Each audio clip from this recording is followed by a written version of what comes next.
ప్రాంతంలో మన గ్రామీణ ప్రాంతంలో మంచి నాణ్యతా ప్రమాణాలతో ఉండే ప్రైవేటు విద్యా సంస్థ చాలా తక్కువగా ఉండేవి.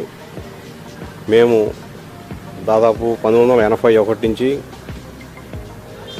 ఇక్కడ చెరుకుపల్లి ప్రాంతంలో మెడికల్ ప్రాక్టీస్ చేస్తూ ఉన్నాం. మరి గ్రామీణ ప్రాంతంలో సెటిల్ అయినందుకు గ్రామీణ ప్రాంత ప్రజలకు ఏదన్నా ఒక మంచి ప్రాజెక్టు చేయాలనే ఉద్దేశంతో అప్పుడు చాలా సంవత్సరాలుగా ఆలోచించాము.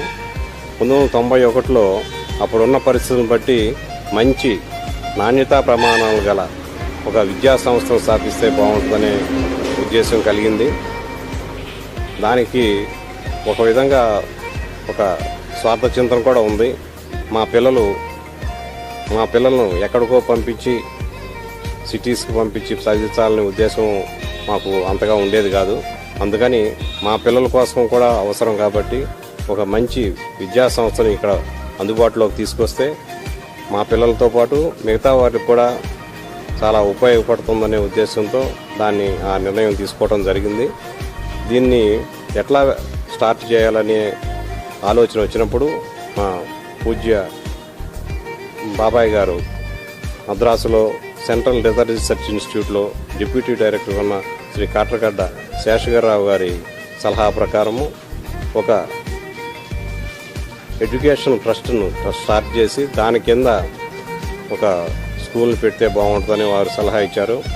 దానికి అనుగుణంగా మేము Nayudamma foundation for education and rural development అనే సంస్థను 1991లో నడిన్పల్లి గ్రామంలో రిజిస్టర్ చేయడం జరిగింది.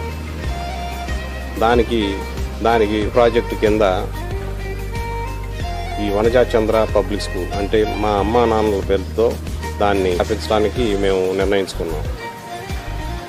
మా నాన్నగారు 3వ తరగతి వరకు చదువుకున్నారు. ఆయన మా 1896లో జన్మించారు. 3వ తరగతి వరకు చదువుకున్నారు.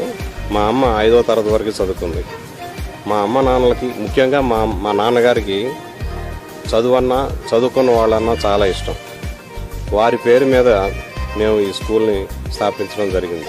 8/11/1991లో అంటే మా పూజ్య తల్లిదండ్రులు కొడాలి చంద్రయ్య గారు, వనజాక్షమ్మ గారు వారిద్దరూ వారి స్వహస్తాలతో ఈ స్కూల్కి శంకుస్థాపన చేయడం జరిగింది.